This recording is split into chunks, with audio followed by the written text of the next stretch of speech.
बिहार चुनाव के बाद एक बार फिर से एनडीए में परिवारवाद का सवाल उठने लग गया। आरजेडी के द्वारा सोशल मीडिया पर पोस्ट किया गया और उन तमाम मंत्रियों का जिक्र किया गया जिनके पिता, जिनके परिवार के लोग पहले से मंत्री रहे हैं और एक बार उनको फिर से जिम्मेदारी दी गई है। हमारे साथ मृत्युंजय तिवारी हैं, आरजेडी के प्रवक्ता हैं।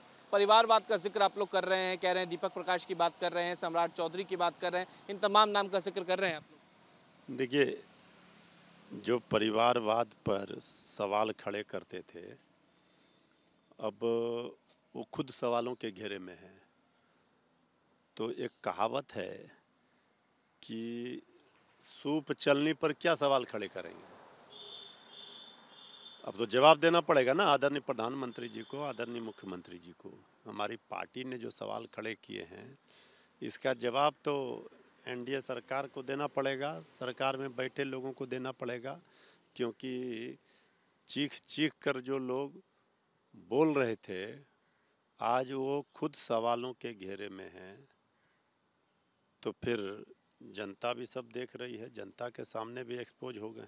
मृत्युंजय जी, सवाल ये भी है कि गृह विभाग को लेकर बार बार चर्चा शुरू हुई, आप लोगों की तरफ से भी कहा गया 2005 के बाद पहली बार नीतीश कुमार ने गृह विभाग जो है वो बीजेपी को दिया और सम्राट चौधरी को गृह विभाग का मंत्री बनाया गया। देखिए, अभी तो बीजेपी ने गृह प्रवेश किया है, अभी तो पूरा घर ही बीजेपी का होगा। मुख्यमंत्री की कुर्सी से भी बेदखल नीतीश जी को बीजेपी करेगी।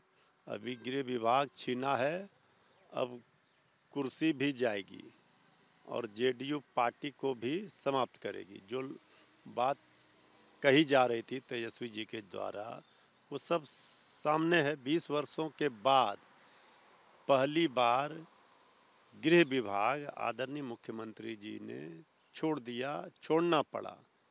तो इस बात की आशंका पहले से थी। अभी आगे आगे देखिए होता है क्या। अभी तो ये ट्रेलर है, असली फिल्म तो बाकी है।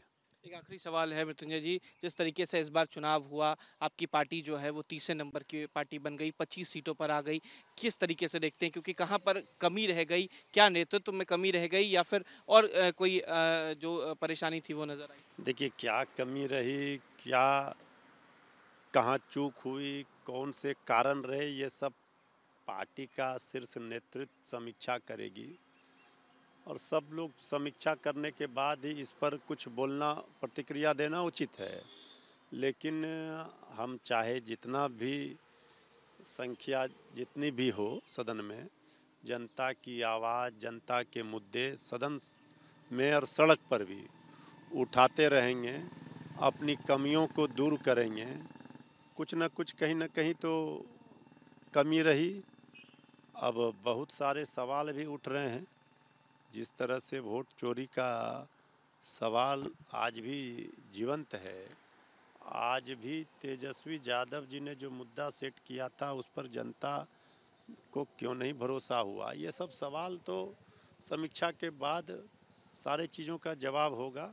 आने वाले दिनों में हमारी पार्टी आज संख्या बल भले कम है, लेकिन और मजबूती से जनता की सेवा करके, जनता के दिलों को जीत करके फिर आगे की लड़ाई के लिए तैयार होंगे। ये हार और जीत चलते रहता है, हार के बाद ही जीत है, ज़िंदगी की यही रीत है। आज तो बीजेपी ने ताज भले नीतीश जी को दिया हो, राज तो बीजेपी का बिहार में हुआ है। चलिए, बहुत शुक्रिया। थे मेरे साथ आरजेडी के प्रवक्ता मृत्युंजय तिवारी सीधे तौर पर कहा कि हार के बाद ही जीत है। भले ही बीजेपी ने राज जरूर नीतीश कुमार को दे दिया, लेकिन ताज जो है वो अभी भी बीजेपी के पास है। वहीं सीधे तौर पर यह भी कह दिया कि जो इस वक्त की स्थिति है, अभी तो गृह प्रवेश हुआ है बीजेपी का, आने वाले समय में जो जेडीयू है उसको भी पूरी तरीके से बीजेपी खत्म कर देगी। वीडियो जर्नलिस्ट सत्येंद्र कुमार के साथ उत्कर्ष, न्यूज़ नेशन, पटना।